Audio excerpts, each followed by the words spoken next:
Panther people, what up? It's draft day, and that means all the rumors, all the lies are spitting like hot fire. Going on, you watch Panthers Post. We're finally here. We've been talking about the 2025 NFL draft in Green Bay since, honestly, week 2, because the Panthers were just so bad. We're already looking at, okay, we're getting Cam Ward, we're getting Shedeur Sanders going on. Well, guess what? Turnaround in the second half of the year. Bryce Young is our guy for the future, and now this is one of the most consequential drafts ever in this franchise. It's not just about the 8th overall pick. It's about this entire draft. They have 9 picks. There are going to be more, no doubt. You know, Dan Morgan's going to be blitzing every other team, trying to make some trades, trying to add some capital to this team to make it better. He's got to hit on all these drafts. Vashti from Keep Blitzing just spoke about. Dan Morgan will probably hit on that first round draft. You got to hit on the second, third, fourth round. The 3 fifth-round picks, those got to hit. This is a massive building block for this team. The reason why we're in this position is either we're giving away draft capital or the guys that we're drafting just suck shit. Whether it's Terrace Marshall, whether it's, I'm not going to know. I just remember Terrace Marshall right now because he's the one big flop. But this is a massive day. It is a massive day for the Panthers. This team is being spoken about on the national side multiple times right now because out of all the teams in the top 10, they're the team that's been the most thirsty when it comes to try to trade down and, again, add that capital. But before I talk about some of the rumors that have been going around right now, some of the surprise mock drafts that have been going around right now in terms of who the Panthers could be drafting at 8, if they're stuck, sticking and picking, as Dan Morgan said, getting stuck at 8, got to talk about tonight. So it is draft night.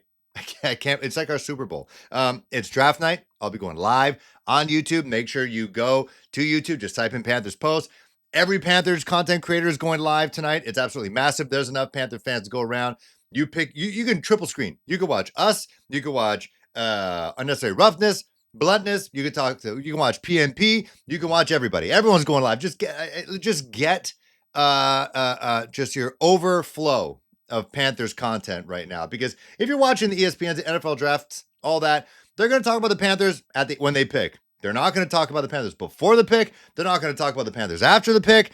That's what I'm going to be doing. I'm going to be reacting, saying how it could affect the Panthers, and then afterwards, for the rest of the first round, I'm going to be sitting picking. I'm sitting because I think they're going to maybe try to get another pick in the first round or trade down. Who knows?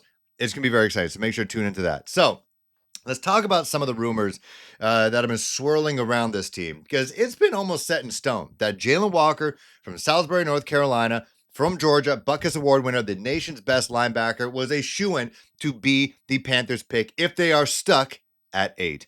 However, I'm starting to see a little bit of deviations from that notion, mainly because either Jalen Walker falls for whatever reason, and this hype around him is all just smoke, because again, this is lying season, or he actually gets picked up earlier. I've seen him getting picked up by the Jacksonville Jaguars. I've seen him picked up by the Las Vegas Raiders, leaving the Panthers with other guys. And so before I get to that, let's talk about what some of the beat reporters are saying. Mike Kay, who I respect a lot, friend of the show, he's been on the show a couple times. He had his really awesome podcast, and he was talking about how, while it makes sense culturally, he's from North Carolina, he knows the history of the Panthers, his dad's a coach, he's the coach's son, Butkus Award winner, culture guy, plays like his hair on fire, absolutely awesome. Like, that's a guy you want in the building. But do you want him at 8? And it's not that he's bad. It's just situationally, kind of like with a quarterback, the situation Jalen Walker will be coming into with the Panthers with Ejiro Evero, who's running a 3-4 scheme, does not normally play young guys. Who Jalen Walker, young guy. He's a rookie. He talks about how Trevin Wallace didn't really see any real play time at linebacker until Shaq Thompson went down with that Achilles. So could Jalen Walker be in the same boat? You draft him 8th overall and you barely play him. That, you know, as hybrid players, there just isn't a very rosy history of hybrid players panning out at the next level if they're being used improperly in a hybrid sense. If they're an edge or they're an outside linebacker, it's completely different when they're a hybrid. You take a look at Frankie Louva. He was part of this system. He didn't like the way he was used. Jeremy Chin started his career amazing. Remember that strip sack or strip fumble pickup for a score against Minnesota? I thought this guy could be the face of the franchise. He wanted to be in Carolina. The Javero shows up, doesn't use him properly. I think now he's in Vegas, whereas we lose Frankie Louvu to Washington because they knew how to use him. Now, could that be the same case with Jalen Walker, or could Ejiro Evero change his tune, start playing the young guy a little bit more, using him properly, maybe keeping him as an edge, as an outside linebacker, which Dan Morgan says he is. Keep him in one spot, like just simplify it for him. You don't want a linebacker version of what happened with Bryce Young, where Bryce Young had so many different responsibilities, so many different opinions in his head in his rookie year, and it just came out flat, and he sucked. We wanted to replace him. You don't want to do that with Jalen Walker. And so he was saying maybe scheme-wise, he might not be the right dude. He might be the right dude as a man, but as a player, might not be in the right position with this defense, with this defensive coordinator. And so that's why, in my case, 7-round mock draft, he actually trades down, which is what I'm all about. Trades down, I believe, with the Miami Dolphins, and he gets Donovan Ezeraku, who is a pure edge rusher from Boston College, and that's exactly what the Panthers need right now. They suck at the run. They suck at getting to the quarterback. Donovan Ezeraku can fill those needs. He's bigger body, just by a little bit, but just his skill set and what he has done production-wise, he's got the size, which the Panthers have been preaching since they came here with Dan Morgan in their second year now, and they want production. So they got size in Donovan Ezeraku. They got production in Donovan Ezeraku.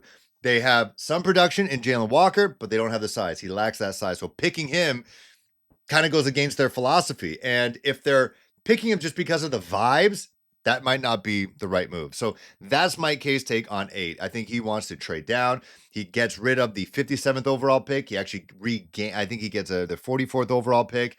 And with that, he gets Carson Schlesinger, who is a linebacker out of UCLA, who I chose in my mock draft, in my for Panther fans only mock draft tournament, which I lost to Panthers culture. Totally fine. He's a brilliant mind in football. But I had Carson Schlesinger also in my 2nd-round pick. And then they got not Jameson Williams, but they got the Williams cat. Jeremiah Williams? Either way, that kid's in Alabama. But he gets the wide receiver, the speedy wide receiver out of Washington State. So either way, that's what Mike K is saying. He's not alone, though, in terms of kind of casting this little bit of doubt in these mock drafts, which has been this way for the last couple of weeks now, having the Panthers picking Jalen Walker. Matt Miller from ESPN put it out there, and he says the Panthers are picking Walter Nolan, the defensive tackle out of Ole Miss.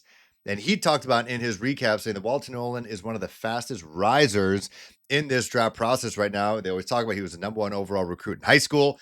He's doing his thing at Ole Miss. He's a disruptor. He's fast. He's strong. He's big. He has production. These are all things that Dan Morgan wants. And then pairing him up with Derek Brown in the middle, on top of all the other guys that they picked up, Bobby Brown and company, it could be a defensive line you will not want to run through whatsoever. You're going to make you second guess your offensive philosophy. So that is one guy from ESPN saying that, maybe it's not Jalen Walker at 8. I think he has Jalen Walker picked by the Atlanta Falcons actually at 15. And then with Daniel Jeremiah no longer has Jalen Walker going to the Panthers at 8. He actually has Jalen Walker as the 5th overall best player in this draft. I haven't read the whole thing, but maybe he gets picked up earlier by a Jacksonville Jaguar type. But he has the Panthers, and this was a new wrinkle here, picking Mason Graham, defensive tackle out of Michigan, arguably, according to some scouts, the best player in this draft that isn't a quarterback. It's basically Cam Ward, Abdul Carter, Travis Hunter, and then Mason Graham. Like, that's been like the 4 guys that have been praised as the best actual blue chip players in this draft, which many regard as being a starters draft, not a stars draft. Mason Graham and the Panthers, that is something that's not a reality that I really thought was going to happen. He doesn't really have the measurables that Dan Morgan and company gets to, but he's big enough.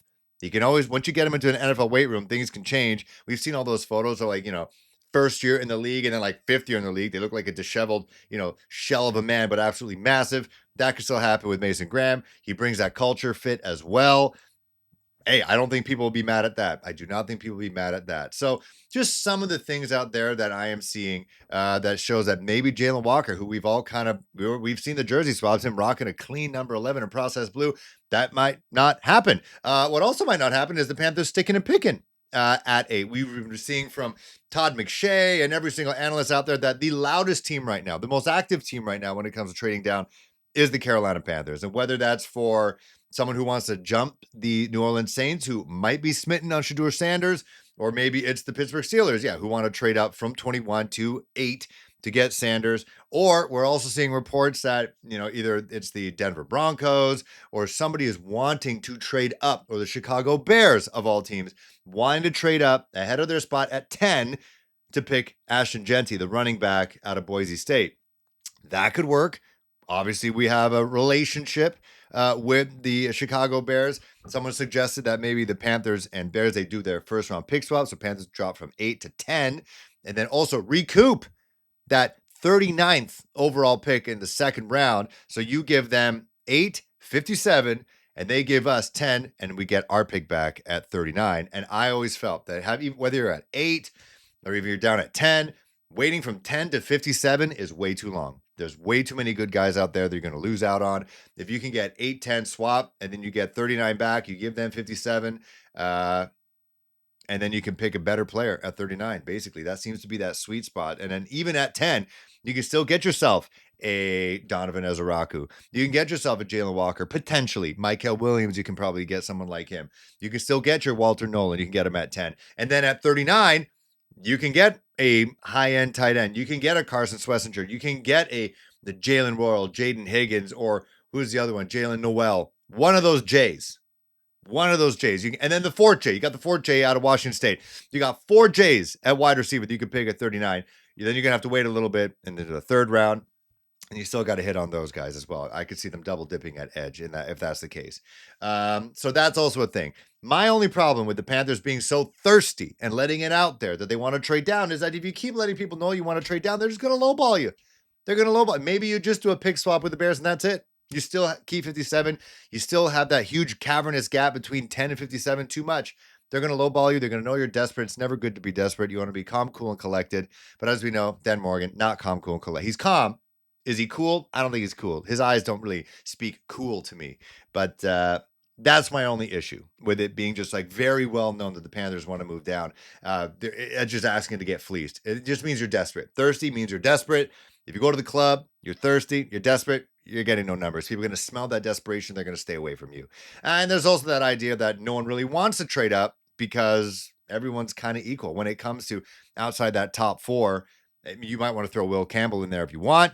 That everyone's talent level is kind of the same. So what's the point of losing draft capital and move up when you could just stay where you are? So, but we're also seeing multiple reports now. The day of Thursday, April, 24th, it could get a little busy. But people are trying to trade up to maybe get a Shedeur Sanders if he falls. But at the Panthers, I'm expecting them to trade down personally. Just their vernacular and being stuck at 8. I see them trading down, getting draft capital. I think they want to let people think that they love Jalen Walker a lot. Like I talked about the last episode, they waxed poetic about Jalen Walker for, it felt like 10 minutes. They didn't talk about any other prospect. That could be a smokescreen to let people think that, yeah, we want Jalen Walker. We want Jalen Walker. Maybe another team below them loves him.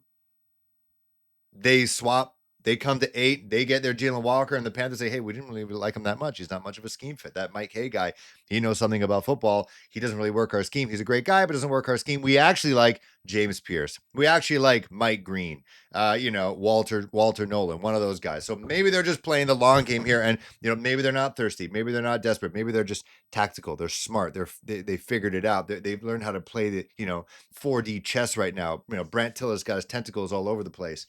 So maybe that's the case. I don't know. But so those are some of the rumors. Those are some of the final mock drafts that we're seeing out there. It looks like, yeah, Jalen Walker, maybe not a for sure pick for the Carolina Panthers. Picking an 8, maybe not a for sure thing. Trading down. There looks like some more partners are coming out there to maybe trade up, give the Panthers a couple more assets, and just build this war chest of draft picks to try to, maybe propel this team to really compete in the division. Anyways, that's what's happening. What's also happening tonight, make sure to remember, put it on the notification if you're new here. Like, subscribe, press the bell, live stream, 8 o'clock-ish. Got babies to put down and put to bed. So if they cooperate, I'm here at 8. This is the studio. It's going to stay like this all day. I'm just going to come in, boom, fire it up, go to YouTube, go to Twitter, click on the link. It's going to be great. See you guys soon.